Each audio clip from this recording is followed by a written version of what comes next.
And I was like, fuck no, I'm not doing this. The guy wanted me to crush his balls, like with my fucking heel. And like that just literally made my stomach go nuts, as in like disgust. I'm like, no, I can't do that. And like he just started pulling out hundreds. And I was like, all right, I can do this. And like that was like, I just got butterflies in my stomach. And I think because it was like the sudden change of like repulsed to like turn on, and I smashed the fuck out of his balls. And how many hundreds did it take for you to say, yeah, okay, bring them out? He gave me 1,500. 1,500? Yeah. How long did you have to stomp the balls for? I was like 10 minutes. The hourly on that is insane. But first, a word from our sponsor. It's the vibrator that has no equal. And now, Motor Bunny offers their thrusting sex machine, the Motor Bunny Buck. Enjoy a fan whore discount at manwhorepod.com/motorbunny or use promo code manwhore at checkout. Now let's get to the show. Welcome to the Man Whore Podcast.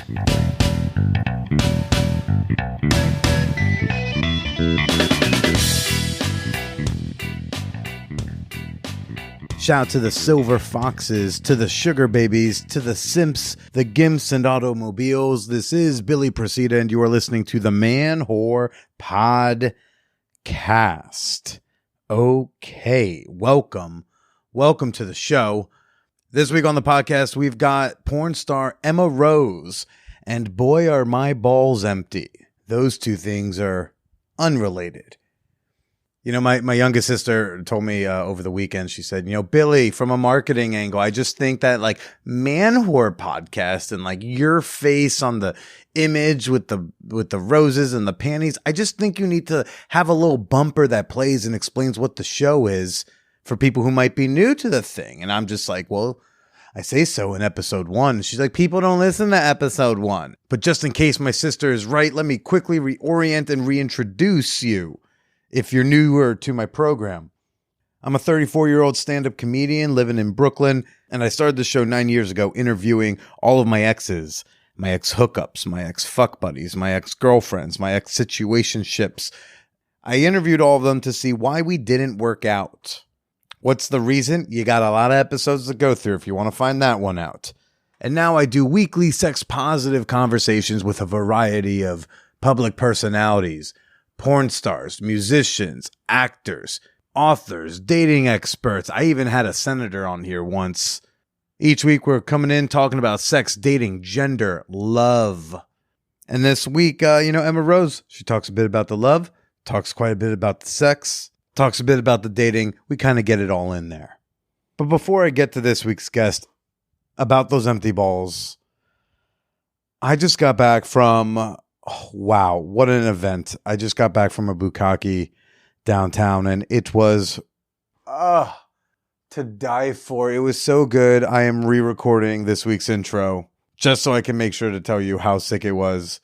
Now, if you want the dirty details, I don't think you're going to hear that right here and right now. I definitely owe the Champagne Room a write-up in the I Just Had Sex channel, so you'll probably see a little bit more of that over there. But hey, it was super hot. If you remember my New Year's Eve gangbang, same people, they invited me out. It's a great compliment to your behavior if gangbang organizers invite you again. It's their way of saying you're safe, your dick worked, and you showered. Thank you. Fellas, you got to start making noises. Really, it's not just that I'm noticing I'm the one moaning and groaning the loudest, but like the ladies involved are complaining that I'm like the only one moaning and groaning, Like I know you think dirty talk is a way to be vocal in bed and to like get her turned on. And yes, that may be true for many women, but to moan, to groan, to whimper, to make the pleasure you're feeling be known orally, especially when you're getting pleasure orally, it's like, gosh, it's this unconscious confirmation that they're doing a good job. If you're a dude who dates women and you don't put dicks in your mouth, I want you to try to put yourself in a headspace like where you have a dick in your mouth and you have no idea if you're doing a good job. And then think to yourself, if I'm not doing a good job, do I even want this dick in my mouth? But a lot of dudes don't want to make the noises because it's like seen as feminine. It's like vulnerable. It's like a moan feels soft, but the sexual strength in that moan is chef's kiss. And at this bukkake, it was probably about like a dozen dudes. I mean, I did not have the fittest body. I certainly did not have the biggest dick. I did not have the fullest hair. I probably had the best jokes. I will allow myself to have that one. But you know what? I fucking moaned. I groaned. I let how good I felt be known to these two women. And she's not even done blowing all the guys. But when I came on her, when I placed my money shot on her body and I filled the room with the sounds of me, she looked up and she made sure everyone heard. She said, "Billy, you're the best sex party guest." And that made me feel all warm and gooey inside. You know? I was like, all right. I got a big, dumb smile on my face right now. The other reason I have a really big, dumb smile on my face is not the second orgasm I got to have with these lovely ladies afterwards, but it was, as I'm getting dressed and I'm chatting with the bukkake chaperone, I don't want to say overseer. That has too many slavery connotations to it. The organizer, the planner, the boyfriend, right? We're chatting. And by the way, I love his work. This is like a colleague to me. We both have organized gangbangs and group events of a sort. And after her New Year's Eve gangbang, I told him, I complimented him on how well he organized the entire event. I said, "Hey man, as someone who does this, I appreciate the work that goes into it. And I just, you did a great job. Your communication was solid. Your screening process was fair but firm. You treated the dudes like we have autonomy and boundaries as well. Just grade A, really dig what you do." And he's like, "Thanks, man." Because, when you throw a gangbang for the girlfriend, it's great when the girlfriend had a good time. But if all the dudes had a good time too, that's real affirming, I gotta say. And part of the organizational structure of this particular bukkake was there was a dozen of us dudes, so they split us up into 3 groups of 4. And when we all got there, we were randomly given a sheet of paper that had either a blue circle, a red square, or a green triangle. And that was our group. And so after I told him, "Hey, you did a great job running this event," he said, "Hey man, yeah, I got the idea of the phases from one of your podcast episodes." I don't know if anyone remembers How to Throw a Gangbang. I think it's from late 2020, where I had O on the show to talk about a gangbang that I threw for her quite a few years ago. And in her gangbang, we had a lot of men, so I had them in squadrons. Anyways, that doesn't matter. I was just so overjoyed that I said something on a podcast that was tangible, practical advice that he then implemented for an event that I was then at. I felt almost as good as when the lovely lady said I was the best sex party guest. So I'm low-key in my feels because of a compliment a man gave me about my ability to organize group sex. And I had 2 very sexy women attending to me at various points. It was a good night. I'm in a good mood. I'll fix it soon. I'll figure out a reason to be sad. But for this moment, we doing good. At least better than earlier today. I went to the doctor and I had to go to get my second Gardasil shot for the HPV vaccine, which, by the way, many millennials, people my age, a lot of us thought we were too old to get the HPV vaccine when it came out, because they recommended it for middle school and high school and college kids. And so, but now, hey, the recommendation is go get it. Even if you've had HPV or you have HPV, it will still prevent you from getting other strains of HPV, including cancer-causing ones. And so me as a dick haver, I'm happy to go get an HPV vaccine to help prevent the lovely ladies I'm with from possibly getting a cancer-causing strain of it through me. We can't test for HPV in men. Go get your fucking shots. Anyways, I was there for the second shot. But when I sat down and the doctor sat down, doctor asked me why I was here. And then I asked her why I was here, because she's the doctor and I'm just a comedian with a fuck show. The fuck do I know? Maybe there's other shit she thinks we need to do. Baby check my cholesterol again. Probably not in a good place. She stares at her computer screen and says, "Oh yes, I see. We're here to give you some prep." And I asked her what we were preparing for, and she said, "No, pre-exposure pro." And I interrupted her, saying, "I am not here for prep.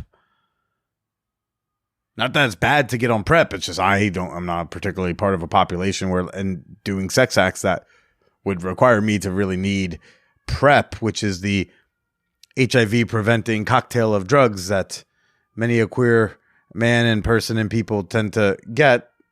I said, "I'm here to get the second Gardasil shot. And I'm also concerned that you don't know that because you're the doctor." And she said, "Oh, yeah, you're right. That must have been a clerical error. I must have told someone the last time you were here. Yeah, set him up to get prep and him up to get Gardasil, and she switched it up. So sorry about that. Let's get you your shot." Like, great for me. I'm glad I got my shot, but Jesus, I hope that other guy got his prep. Maybe I'm expecting too much of my doctor's office. I don't know. I want to get to Emma Rose. I will say, Naked Comedy Show, what a blast. Once again, sold out both shows.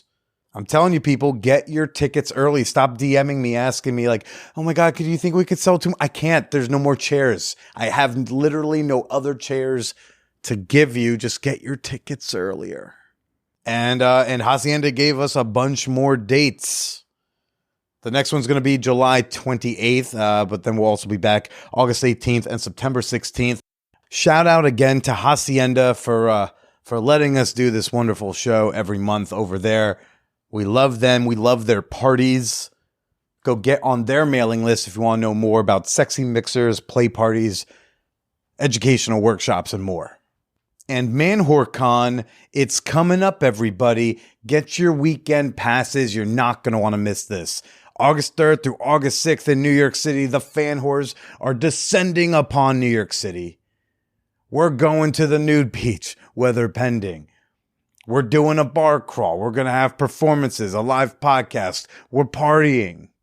And no, you can't just buy a ticket to the exclusive after party Saturday night. No, you're not going to be able to like slip in and get the address. Stop telling me, "Billy, man, do you think you can help me out and give me the address for the after party?" I don't care that your balls are full. It's not my problem that you're horny.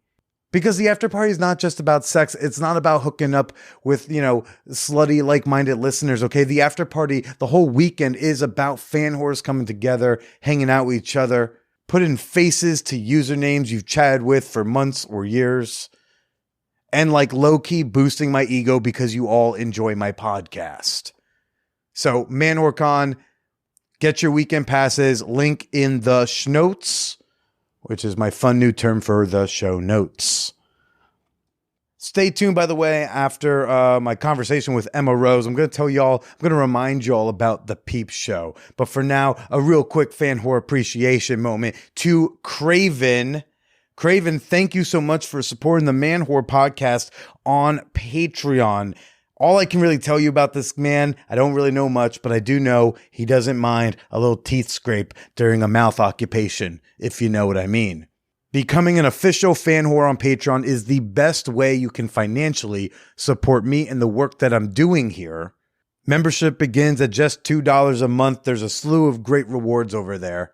And you can become a member today at patreon.com/manwhorepodcast or download the Patreon app. Find me on there.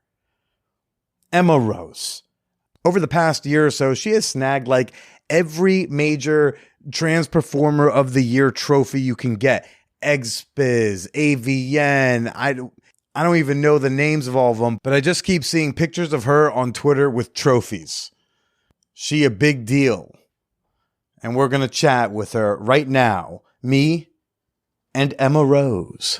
Well, it's like I feel like I've talked about me flushing my balls down the toilet a million times at this point, and I'm like, it's always good, but I'm like, oh my God, I don't think anything else can top that story. Now it's like, it's hard to like say it in a podcast because I feel like if they've heard my other podcasts, you're like a DJ over there. Yeah, just like catching your levels. Oh, sorry. Am I going you're, loud? And you're then doing like, wonderful. Okay, good. I mean, but do you ever do podcasts and then like you're telling all of these stories, you don't tell the ball flushing story, and towards the end there's like, so like, is she gonna tell us it? Is she gonna? We would love to get our clip of this story you already went viral for. That is very true. They've asked, but also, I feel like sometimes you have to just brainstorm stories because I feel like some of them come out, but some of them you have to like think of. Is there something, a topic or subject matter you wish you were asked more often about? Not Do you have really, a passion honestly, for like Digimon cards we don't know about? No, not at all. Honestly, I really like how all my podcasts have gone. It's like they've gone like sexual in nature, and they've gone like advocacy for like trans, and then they've gone like lighthearted and serious. And I like the switch up between everything. So honestly, I have no complaints. And in between, like some dudes will draw your butthole. And then I'll like swing my dick around a studio. Wait, did that also happen? Yeah, no, because I was like completely naked, and I was like jacking off because I was trying to get like a hard on, and then he was like, "You're so feminine, but the way that you're jacking your dick is so like it's like a bro right now," and I'm like, because I'm like yanking it sideways, and I'm like, well, I can't really jack off. There's no loop here. And Bobby Kelly was like, "My mouth's right here." Literally. Well, it's a good time to say I'm here right now with porn star Emma Rose. Hello. Hello. Thanks for coming on. Thank you so much for having me. Have you been in New York before? I have. I used to come all the time before COVID, BC. So, and before COVID would also be before porn for you.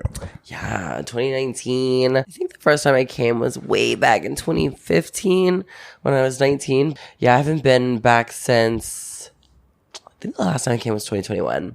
But it was horrible. It was like COVID time still. Everything was still like trash. Yeah, but I also feel like being in the city, like when doing porn, like do you tend to have like a different agenda? Like when you're here, I imagine you're either doing press or trying to do trades or dancing. Yeah, a lot of collabs.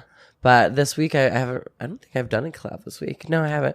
I've just been so bad. Poor I've you. had like 2 podcasts a day, and I'm like, I am beat. So I'm traveling a lot and then networking and everything. So it's also been very productive, which is nice. But well, pre-porn, like when you would come visit New York, like what would you get up to? Are you swiping and fucking around, or yeah, a lot of like- times because I have a lot of friends who live up here, so I'd always come and see them.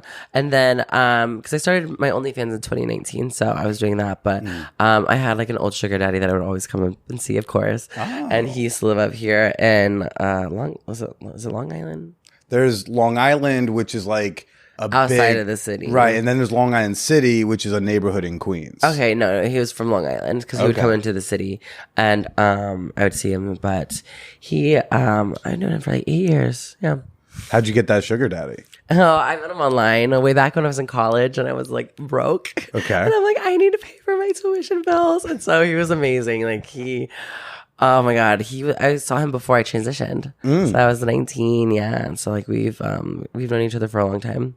Did the sugar daddy relationship carry through the transition? Oh yeah, for sure. Yeah. okay. Now he lives in Florida now. So Do you still chat with him? yeah. Okay. So it's nice. What kind of now? The market. I was just talking to a friend about this, who's like looking to land this like sugar daddy, and just the whole marketplace, like the numbers, the finances seem all out of whack. It's so crazy. Honestly, I could never imagine being like having a sugar baby because like that's just expensive. I'm expensive. So I feel like the way that I ask him he's just so sweet. I don't have to ask him for money. He just gives me money now. So Well, I feel like a lot of girls are like doing it for far less now than like when you did it for like 7 sure. years ago. Because everyone's like doing, I just do like I have my per meet rate. I was like, I thought that's escorting. yeah, no, that is definitely escorting. Like, Yeah. there's a difference between sugaring and like escorting. Per meeting is like it's an escort rate. Yeah. It's like if you're sugaring, I feel like you get like a monthly allowance. I thought that was the whole or point. it's like an ongoing relationship. Like sugaring is a relationship. Like I have many sugar daddies, so it's like I have an 8-year relationship, a 5-year relationship, a year relationship. It's like pretty much boyfriends. Yeah. But I feel like there are a lot of dudes who have like wised up to this idea that the per meet rate in Sugarland is cheaper than an escort rate, and you get more hours with her for the per meet. So I feel like a lot of dudes have like smartened up, and so now, for sure. So, and I feel like a lot of chicks are getting took because they just don't want to say they're an escort. Yeah, no, there's a lot of girls like I do think that sugaring in general makes less money, but it's more consistent. I think that's like the trade-off. I think that like, a lot of escorts when they like they have their I'm sorry, that per meet rate that just cracks me the fuck up. They can charge like a premium, but when it comes to like sugaring, it's just like you're always on call pretty much, or they're messaging you, so it's not just like, oh, you're paying me for this one time. It's an ongoing relationship. Right. Yeah. And so what kind of like allowance did you get back in when you were 19? Oh my God. When I was 19, I feel like it was so less much. I think way more now because I feel like I'm like more confident and I just ask him because he pays for like my laptops and like the clothes and stuff, of course, bills.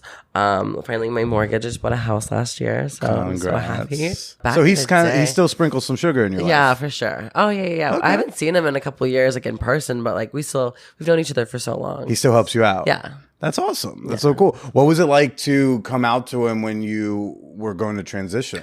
It was nice that he already had like, because he was bisexual, so he has guys, girls, trans girls. It was honestly really easy, and he was just like, "Fuck yeah, this is hot." And so I'm like a baby, like a little baby tranny, and I'm just like, I don't know, I haven't afford surgeries, and he's like, I got you. So he helped me with my hormones and stuff because I didn't have health insurance back in the day. Now I do, thank God. Yeah. But yeah, it was a journey, but he was always so sweet. That's great. It's because I would imagine there could be a lot of anxiety going to someone who like is in control of a chunk of your finances, and then being like, maybe he's not going to be into it. Oh yeah, no, there's definitely some guys that they're just like, well, I don't like girls, so you have fun. see you never. Yeah. But you were also dancing in college, right? I was dancing. Before my transition I was go-going, and then I was dancing in Fort Lauderdale, and then what is go-going for someone who may not already know? Go-going is just like it's like at a club, you're kind of on a box, you're just like moving, it's like fully clothed, there's no private dances, kind of just very PG. And why does someone go instead of strip? Is that because sometimes like people just don't want to be like touched like that, like a stripper, or they don't want to talk to people, as in like you have to really talk like one-on-one and build a connection with a customer to get money. So when I transitioned, there was a couple of trans clubs that were kind of actually busy in Tampa. It was Players Club, and I was dancing there for a year, and then it got really, really slow. I was dancing Players Club and Club Atomic or Club Extra. I was making pretty good money, but then I started dancing regular strip clubs that they didn't know. And this is honestly still before I had my surgery. Like I didn't have my tits done yet. I was heavier. Honestly, I think I was like, since I was like a little bit chubbier, I was like more passable with no surgery. Okay. When I got really skinny, I feel like I was way more angular. So I had my face done. Oh my God, I made so much money. I was dancing in Tampa. I was traveling and dancing. It was really, really fun. Dancing as a woman, but before all your surgeries. Yeah. So I used duct tape. So instead of like a lot of times people when they tuck their genitals and they like take their dick back and like tuck it back, I would just push it inside of me and then like duct tape over it with clear tape, like not like the little tape, but like the surgery tape, and then fold it again, and then literally you could bend over and you could not tell. It was great. So, because usually sometimes if you're bending over, you're going to see some dick. Mm-hmm. But I was terrified though. Like imagine like going to work and like living in fear that you're going to get your ass beat. I'm like, I only did that. And fired. And yeah, it was just like, it was pretty much playing with fire. But honestly, the money was so great. And then COVID happened, and that's when I was like, I should do porn. And did your bosses know at the time? No. And did you One time my tape popped on stage, and I was wearing my panties, and I just started crawling around, and I'm like, I just need my number to be over. And like, this was at Lookers Tampa, and it was pretty much rain bar. It was they gave me the name. I was like, my name was Chloe Valentine, which was like it was not connected to Emma Rose at all. And they were like, we're gonna call you White Henny, and I'm like, White Henny, the fuck? What's White Henny? White Henny, I guess White Hennessy. Okay. Because it was definitely it was like a black club. It was a hood bar. Okay. It was a hood club. So, but it was great because people threw money down in there. So I was like, I went down, my tape popped, and I was like, I have to go. I ran to the back. I grabbed all my shit. I didn't tip out. I just ran out the door. And I'm like, I have to go. I'm sorry. I have to go. And they're just like, bitch, where are you going? Did you have any other like close encounters like that at the strip club? A couple, but just like, I feel like just girls knowing, and I'm like, just stay away from them. Because the last thing I want is like a girl trying to beat my ass in the club. I'm like, I just don't want to fight. That's why I love porn. Right. Well, like, was there like, there's like sometimes some drama backstage at the strip club? Strip clubs are pure drama. Yeah. Because everyone's just like territorial. And I'm like, especially it was like a traveling girl, and I'm not from town. I'm like, I'm the last person you're gonna hate because you're never gonna see me again. You're gonna see me for a weekend, and then you might see me like 6 months later. Yeah, but like, could somebody also maybe go like, oh no, she has a dick, and think like, because she's taking my money, so if I get one less chick for sure. in the club tonight. Yeah, there's more money she'll for definitely her. do that too. But I want to dance again, but now I'm like, someone's gonna recognize me too easily now. I'm like, Well, why not dance as Emma Rose? well, there's just the trans clubs out there are just they're not the best, honestly. They're very, very lacking. There's not a lot Out there of like, being Vegas? Or? and like there's none in Vegas actually, which is surprising. But you have to get a license to dance in Vegas. Then LA, I think they only have one, like it's like once a month or once a week, and then the ones in Florida are kind of like. Could you only dance at like a quote unquote like trans strip club, or like are there any strip clubs where like they kind of have like one or two girls like that on a lineup in a night? I don't know. Honestly, I feel like I want to start asking around or just like go and just find out. Well, like also, I don't know if I want to fuck around and find out. but like I also feel like do you not like get any sort of like being in porn and having your own like actual audience? Yeah. Does that not like assist you at all? So, but Lainey is gonna help me get a feature dance around, and she's done that for Justy Dubai before, and she's danced at like a regular club. So I want to start doing more, and hopefully, if it goes well, other clubs will be like, hey, let's bring the tranny on. Yeah. Yeah, that's one space where progressivism, I guess, can happen is at the strip club. Exactly, and it's like a guy would totally get a dance with a trans girl and a cis girl because it'd be like, yo, that would be fucking awesome. And soon, strip clubs, their lineups are going to be more diverse than comedy shows in LA. Facts. Yeah. What is making you want to dance again? What is it that you enjoy so much about it? When you're upside down on a pole and you just see money falling from the sky and everyone looking at you with hungry eyes, it is addictive. There's something about money that just like is so erotic. It's like, and then when it's falling from the sky, when guys are throwing it, it's just nice. And I love pole dancing. I did ballet and modern in college, and I also had a pole in my house the whole entire time that I was in college. I don't have one set up right now, but I have it like taken apart. I just have to change my floor in my dungeon, and so because I'm building my like little pastel, cute like Hello Kitty dungeon. Is it really Hello Kitty themed? It's not gonna be Hello Kitty themed, but it's like pink. It's like pink white. Yeah. I want to get like bondage ropes, but I want to like be like pretty much Fuzzy. like florals and like covered in roses, like fake roses and stuff. I think it would just be such like a hot thing that no one's done really. With the dungeon, is the dungeon like primarily for shooting, or like For you shooting, personally yeah. want? For shooting, but also like I like it a lot too, but I'm just not really a submissive person. Okay. I did a kink.com scene, and I did one sub scene, and I'm like, this is my first and my last scene I'm ever doing for kink.com because I just don't like getting hit. I mean, I like maybe like in my personal life a little couple, but like doing that for a whole entire like shoot day, I'm like, fuck no. You have to love this. Me, I love smacking the fuck out of somebody. One time I had her, Janie Blade. She was saran wrapped to a wheelchair. Naturally. Naturally. I would love to know And the I- plot I line that fixed led to this happening. Whatever could the character development be that led to her? Just like the whole entire thing just saran wrapped, and so I pissed all over her and I fucked her for the scene, and I was just like, this is great, I could do this all day. Now, is being dominant something you also do in your personal life? I like literally I've come into my dominance more recently because I think because of porn, and also like a lot of my fans are very submissive, so I feel like I've been like learning that. I used to be just purely submissive, purely a bottom, and now I'm like topping more and dominating more, but like I still am a switch and versatile. So Okay. Back to the money part real quick, like, and talking about like how hot it is to see money like raining down. It's like, I imagine money turns you on, yeah. right? And like, I mean, like, I'm not into men, but like if men like buy stuff for me, like on my OnlyFans, like I'm like, that turns me on, that like somebody wants to give me money for this body, right? When was the first time money turned you on that you can remember?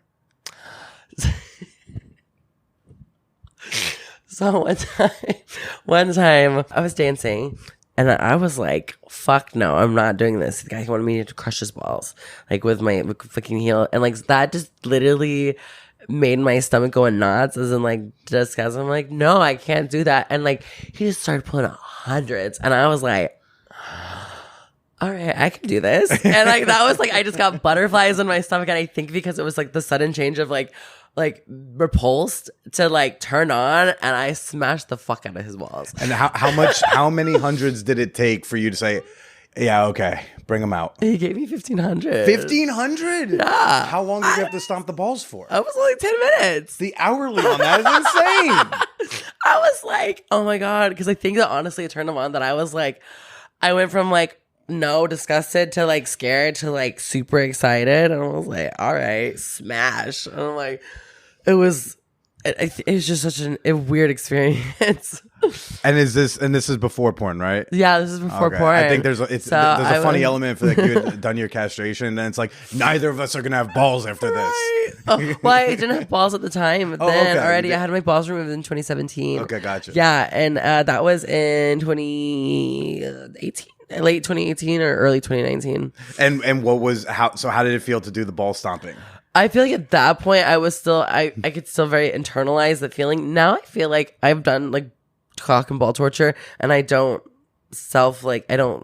identify with like the pain. So I feel like it's nice that I can do it and not feel bad. Okay. I'm glad. I feel like sometimes if you like smack someone's balls really hard and you have balls, I think you'll just think of the pain.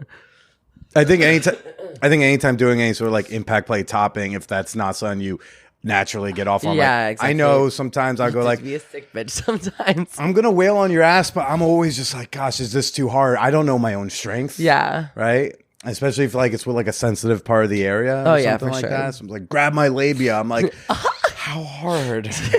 I feel like that sometimes when I'm like fingering a girl on something, I'm like, I'm hoping this feels good because I can't relate to how it would feel.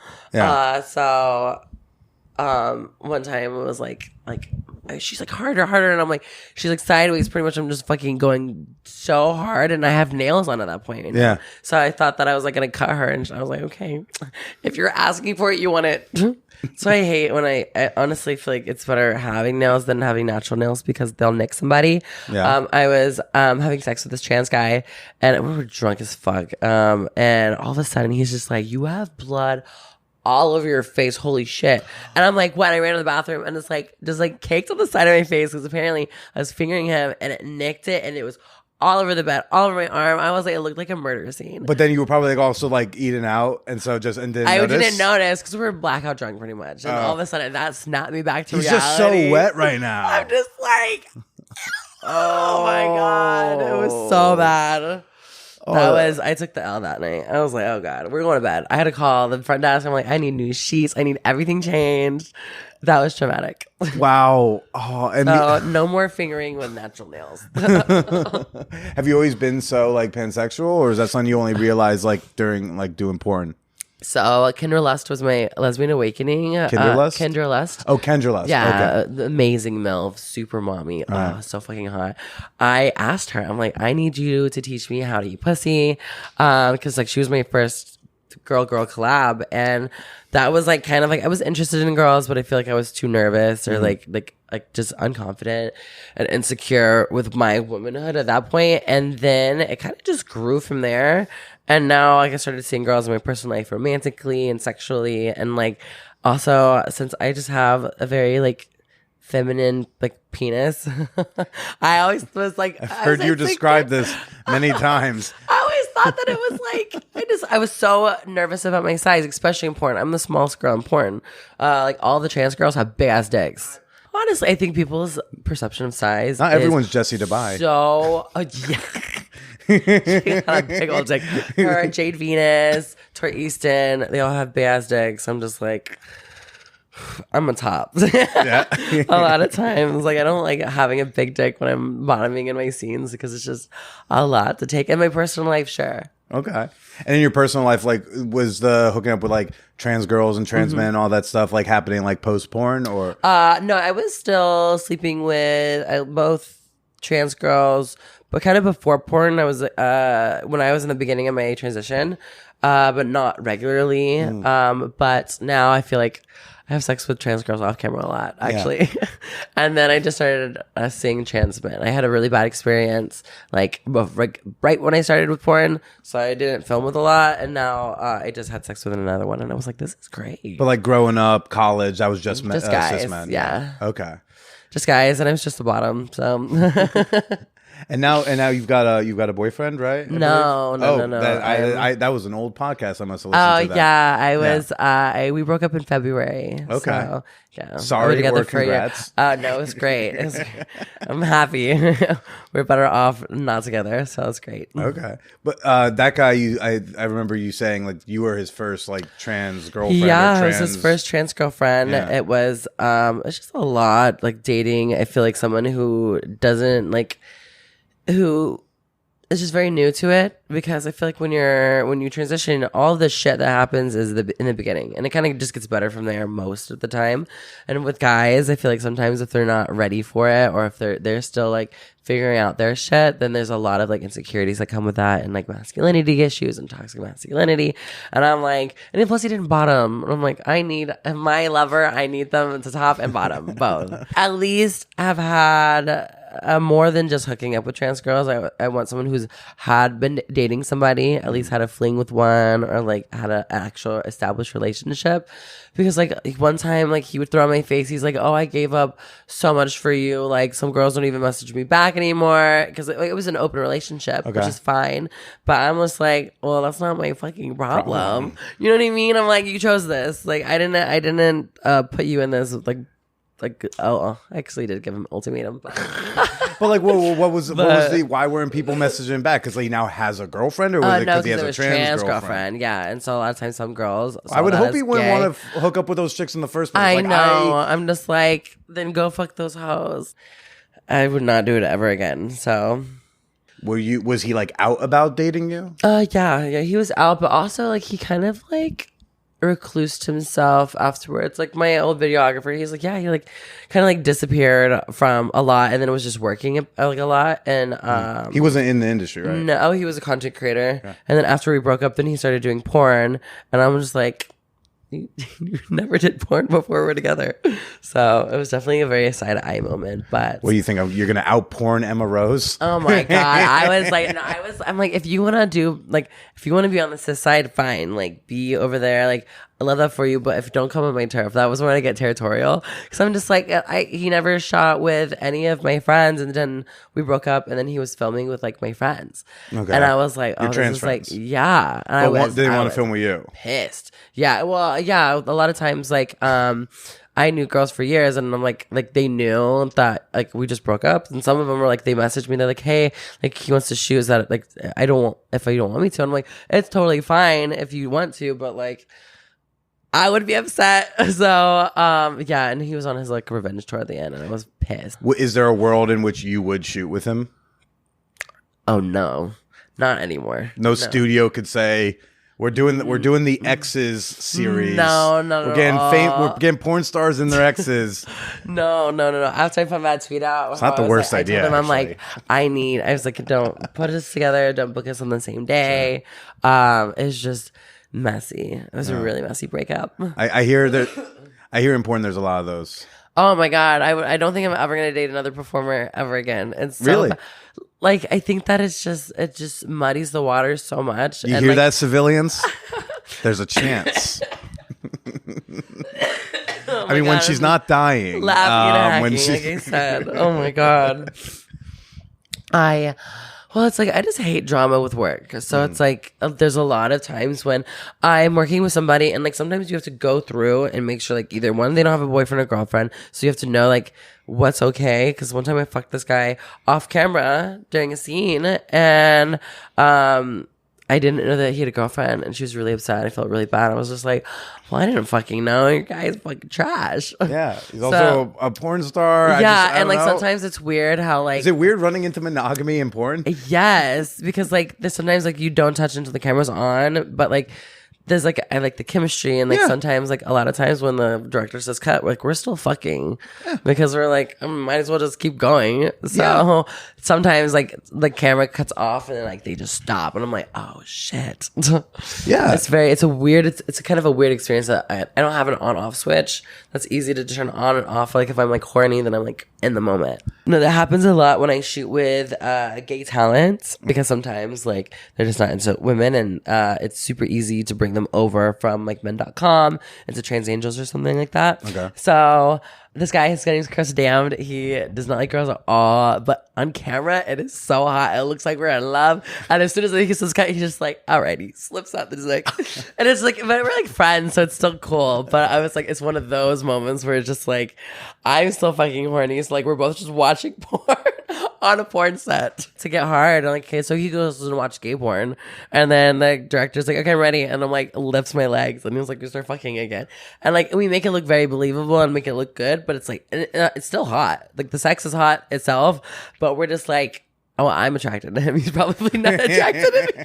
I want the BTS photo of you two just like casually watching porn on a couch, trying not to touch each other. Being like, Oh my ugh. god. So it's been funny as fuck at times because I have shot with some guys that I'm just like, we're never shooting in. I've shot with trans girls. Daisy Taylor, love her so much, but we have like no sexual connection with each other. We had a threesome before, and the guy brought our faces together, and he's like, okay, now kiss, and like we look at each other and we just start busting out laughing. It felt like my sister almost. I felt so weird. I'm like, I can't look at her when I'm fucking her. I'm just like looking at her dick, just looking behind me. It's like, no. I mean, I think a lot of us have also like hooked up with people we weren't super excited about hooking up with. Yeah. And for one reason or another, you're like, I guess I'll do this, right? What's it like to shoot porn with someone where you just like, there's no sexual chemistry here? Oh, yeah. What's that feel like? It feels so like, because I've had sex with, it's like a lot of times trans girls or girls that don't like girls. It's like, I'm just like not into it because at that point, if I'm fucking you and I'm just like, I know it's fake, I'm just like, ugh, I can't wait for this to be over. And it's just like really hard to keep my dick hard. Is there anything you do to like combat all that kind of awkward and Honestly, I kind of just like really focus in the moment and like just look at like the penetration and stuff, or just really like sell it to the camera because I love putting on a show. It's so nice. Like when if I'm like filming with a girl and she's getting wet as fuck, I'm like, thank God you like me. So now that you're out there dating, what's dating for you look like? Sounds like you're one, non-monogamous, and two, you're looking for ideally romance outside of the industry. Yeah, I want someone who is literally, I just say my match. I want someone who's versatile, who's bisexual, who can top, who can bottom, who loves to be, just like I'm on a dating show. I mean, it's partially, yeah. Just someone who's like, I want a professional, someone who's like, so I'm like, New York is probably my next move, honestly, after Vegas. Okay. I hate LA with a passion. Okay. It's like, I lived in LA for 2 months and I felt like my depression was just skyrocketing. And I'm like, I've never felt sad living anywhere, and LA just drained me. So I broke my lease. That was when I bought my house last year. Yeah. Well, New York has plenty of finance bros for you. Yeah, I love very financially secure, very boring bros. They're always freaky in bed though, which is nice. Yeah, freaking bed, but at dinner, it's like you're fucking pulling teeth to get conversation. Yeah, they're really bad at conversation, and I talk a lot, so you're looking for someone who will listen to you talk. that is good. Yes, I do like people who actually listen and just like who are busy. I'm a workaholic, so like I said, this is my 5th city in a row. I was in Miami, then LA, then Montreal, then Toronto. Now I'm here, and I go back to LA and then Vegas. So I'm always just gone. Well, how are you meeting people? Are you on apps or do you do friend recommendations? I'm on Tinder, but like Tinder's trash. I am not on Grindr, so anybody. I have so many people who ask me, and I'm like, that is a hellhole of an app. No, I'm not on Grindr. And then I need to get on Hinge because I've heard good things about Hinge. But you do use like a real dating app. Yeah. Oh, honestly, I love spontaneous. So like, I love meeting people. I feel like there's plenty of times like I'll just meet somebody and like we'll go fuck, and like as I love normie sex too. Like porn sex is okay, but like spontaneous, it's like the best. What's the best way someone can approach you? I'm not advocating for people to approach you, but when you're honestly, out spontaneously. I love a guy who is confident. Like, I love a guy who will come up to me and be like, hey, like, because I feel like I've always taken the ropes. I get so many guys' numbers. I talk to so many people. Girls, oh my God, it's like the worst because I feel like I like hit on them because I think that they're bi and they're not. And I'm like, girls give compliments that are so thirsty and like lesbian coded that I'm like, you don't like girls? Yeah. Why? They're like, no, I'm just like a really strong ally. Right, literally. And they're just like, oh my God, you're so hot. Like, your ass is so fat. Da, da, da. I'm like, oh, thank you so much. Like, do you want to fuck? And they're like, oh no. And I'm like, oh, okay, fuck me then. Shit. That does not work like on the men's side of things. Like, if know. I was going through like, dude, man, the ball's looking great today, they'd be like, you want to fuck? If I said Literally. no, I think I'd be taken to gay jail. Yeah, they're just like, you're baiting. What about hitting on queer women? Do you find your like any difficulties there? Where they're like, oh my God, you look like such a hot lipstick, and then yeah, honestly, I have a lot of good feedback with my chick with lesbians still. Yeah. They're just like, yeah, because they're just I love a good top when it comes to a girl. When she knows how to use a strap on, I'm like, legs in the sky. Oh my God. Amazing. But usually I get super submissive with like dommy girls. Okay. So like with lesbians, I'm usually very like baby girl. Okay. With guys, I'm really like, I feel like I'm very dominant with them. But yeah, with girls, I become like very shy and like I start stuttering and shit. Well, with the normies, like when you say like, I like a confident guy, someone who can just come up and say something, what's something they can say? How does someone portray confidence to you in the real world? Be fucking funny. Okay. A guy who's funny can get on my pants any day. Really? Yeah. Just gonna write that down. Note to self, keep doing because that. Funniness is like, I feel like a lot of people are not funny. Right. So when a funny guy comes, like honestly, it's just a nice breath of fresh air. Because guy who comes up with swagger and shit, I'm like, okay, I know that you're an asshole. So I feel like comedy, being funny, it'll charm my pants off. But I will cut off a conversation written politely if I'm not feeling it. What was the last successful pickup you had in the civvy world? Last night, okay. No, last night it was an Uber. I smelled something in here. It was an Uber car. So, anyways, the Uber driver. I was in Last Toronto, night? Oh, Toronto, and I was on my way to the airport, and the guy, he was just like, he was looking at me, and we were talking about work. And usually, my lie that I tell to people is like, I'm a manager. But I don't want to tell them what I do before. I'm like, I manage models. And so instead of saying that I am a model, right. So I literally tell them what my friend's job is. And so he was just like, oh, are you sure you're not a model? And he said it, and I was just like, yeah, I am a model. He's just like, you gave me a dick rating. And he was a fan on my OnlyFans. And I was like, holy shit, this is fucking amazing. And so then I just jumped in the front seat, and I pulled, because he was showing me a picture. And then he pulled my dick out. He was jacking me off while we were driving. And then I was blowing him. And it was like, yeah, that's normie sex for me. I mean, that's normie sex for me too. But I don't know. I think everyone listening is like, Billy, I thought she was going to tell us a normal sex story, not one of your crazy stories. Yeah, it was so hot though. I was like, super hot. I love that kind of sex. The hookup with the Uber, sex. the hookup with the Uber driver is such like that's like a fantasy. I feel like I'll rarely get because there's barely any like women Uber drivers in the first they're like place. Hot and just ready to fuck. The closest I got a few Uber drivers, honestly. Yeah, especially in Miami. Oh my God, it's the worst. Probably like the worst place. And Fort Lauderdale, the hottest Uber drivers live there. I swear to God, because I feel like everyone in LA, an Uber driver. Sorry, people in LA. I feel like they're just not hot enough to fuck. Wait, so now, but who's making the move? Like, who is breaking the rules first in this Uber relationship you have? I feel like I'm just a flirty ass bitch. Is it you? So like, I feel like I'm like flirting because they're just like there's like a pretty much a Latino poppy, and I'm just like, you know, fuck. Really? You'll just say that? No, it'll be like we're teasing each other, but I know, and then he'll be like, "Oh, do you want to come up to the front?" And I'm like, I've jumped into the front of an Uber driver so many times. That's my okay to like, okay, I can touch his dick. So, oh, you hear that? I sound like such a whore. I mean, kind of are, but like, so am like you're on the right show for that. This is a perfect show for This it. is a safe horror show. It's called the Man Whore Podcast. Yes. You're one of many whores who've been here. There will be many whores after you. This is Facts. Please be as much of a whore as you need to be. So the move is just like want to come to the front seat. That's when when when they you know say it's on. and then I feel like if I say no, that means that it'll be. Because there's times when I'm like, no, it's okay, and then those other times that I'm like, I am up there. Okay, pull your dick out. If the Uber driver asks if you want to go to the front and you don't want to, do you then dock the rating at all? No. I Okay. give everyone 5 stars unless like their car smells gross or they're an asshole. Okay. So, but my rating, because you can actually see, I got a 1 star. I have 2 1-star ratings, and I'm like, what the fuck? But It's because you didn't go to the front seat.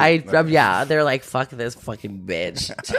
But my rating on Uber is still, it's a 4.8, so it's still good. Mm-hmm. I'm usually a good girl. What sort of like civilian hobbies do you have outside of porn?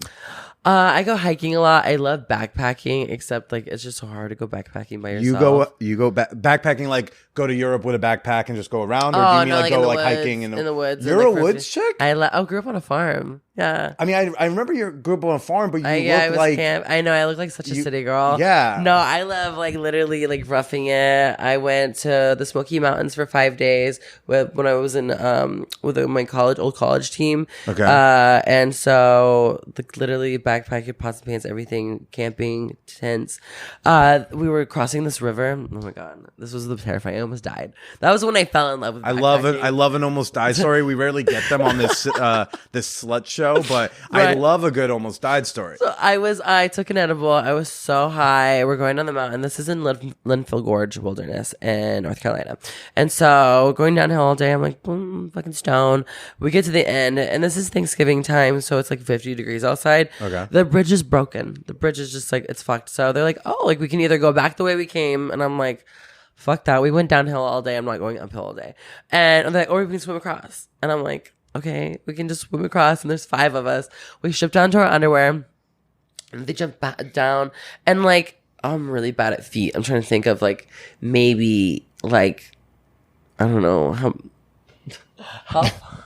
How far down is the fucking ground? How far is We're on the how long 16th is floor, how long lady. is the street? Like how long is somewhere? I'm not a good It's like, swimmer. yeah, I don't know. That's like 30 yards away. Yeah, so I'm not a good swimmer. Okay. And I jump in because they're already starting the fire with a flint, and I'm going like boom, boom, boom, boom, and it is so cold, and they're like, "You're not moving." I'm just thrashing around In the water. in the water, and it's 50 degrees outside. The sun is about to set, and all of a sudden, and like literally, I have tunnel vision at this point. My leg starts locking up in a Charlie horse, and I'm swimming and I'm screaming. And then I find like this little rock that has like algae on it. And then that was when I went under the water. And that was when I was really like, I started crying underwater. And I was up, my other leg locked up in a Charlie horse. And I'm just swimming, like literally just pure adrenaline, screaming bloody murder, throw the fucking rope. And they're like, I can't, you're not far enough. And then finally get to the other side. And like my foot is flexed, like not flexed, it's like pointed. And I can't unpoint it because I have Wait, ripples. can we go back to the like you needed rope and no one could? They couldn't throw me the rope You're because I wasn't skipping the far- part where like you can't swim. It's deep. You're not moving, and they can't throw the rope to you. Yeah, literally. How'd you eventually get over? I'm just literally like I'm swimming with just my arms. Okay. And my legs are just like pretty much just lead weights at that point. I finally get over there. Thank God we had like Jameson because I drank so much that night just to fall asleep because I was in so much pain. My legs were locked up for like an hour. And this is fun for you. That was the moment when afterwards I'm like, yo, this is actually pretty cool. I'm a sick bitch.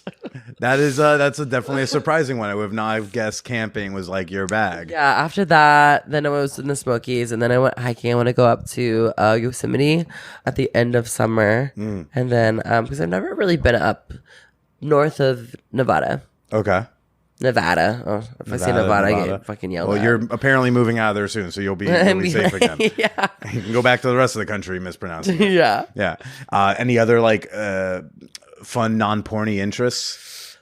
Ooh, I think honestly, just anything outside. I love kayaking, I like hiking. You're an outdoors chick. I love outdoors. I feel like being inside makes me sad. Are you when you go outdoors? You still get all dolled up like this? Or? Oh God, no. I feel like no. Usually I'm like a hair clip. Like Yesterday I was going around, I had like a big ass thing of Chipotle. I'm literally eating Chipotle walking down the street in a big ass oversized hoodie. Okay. So, but usually like I do like dressing up really nice. But I definitely I like dressing up like a hobo as well. So Okay. It's fun. oh my god, honestly, I need to fucking the mountains. I haven't done that. I've only done it in Vegas, but like it was hot as shit. So I mean, I'm surprised you haven't done like content of that nature. maybe I'll do like a little hiking trip and just like fuck my way through the Appalachians. Yeah, I mean that seems like up your bag. That seems like your type of thing. Yeah. Yeah. Well, Emma, this was very fun. Thank you so much. Nice to get to know you. I'm very excited about getting your cold. I know. I was at least now I'm not like sniffling inside of like the microphone anymore. And like the Dayquil was hitting. I'm like, thank God, because I was like, I was trying not to try to like wipe my nose or like blow my nose downstairs during coffee because everyone was starting to look at me and I'm like, I promise I don't have COVID. Nah, it's great. It's great. People with Billy got cold. I was like, yeah, but it's a porn star's cold. So that means it's like a hot cold. It's a slutty cold. Yeah, it'd be like you got chlamydia. Yeah, you know, but it's like a porn star's chlamydia. It's like it's the sexy kind. It's the kind where you got chlamydia. Nice. Oh my God. But Emma, where can people go to find you, follow you, check out your work? You can find me at ohitsemmarose.com. That's OHITSEMMAROSE. All of my socials are ohitsemmarose. And then I've actually started some new ones like Emma Rose Blows. Whatever do you do on that one? Oh, you'll never know who I'm going to blow. So You it's never- nice. It's nice. It's like, I'm like, oh, I love it. It rhymes. Is that the tagline for it? Yeah. Oh, that's awesome. That's awesome. Just a grab bag of dicks every week. Yes, that's fantastic. Well, folks, check out her work. And Emma, why don't you go ahead and say goodbye to everybody? Goodbye, everybody. Thank you so much for having me. I highly recommend you go check out Emma's work. I definitely did some well lubricated research before this interview, and I'm glad I did. It provided nothing of value for my conversation, but it was a dope hour. The best place you can share your thoughts, your comments, your questions about this week's show is in the episode discussion channel in the Champagne Room, our Discord server. It's totally free to join, totally free to participate. Click the link in the schnotes to join the conversations. You can also always shoot me an email at manwhorepod@gmail.com. You may just hear your words here on the show. Now, I haven't talked about the Peep Show in a hot minute. Do y'all know what the Peep Show is? The Peep Show is a very long-running group chat that we have on Telegram. We've had this group chat since, I think it was like 2016 when Kenzie got put in Facebook jail for showing titties on Titty Tuesday, back when the Champagne Room was a secret Facebook group, which is now no longer in existence.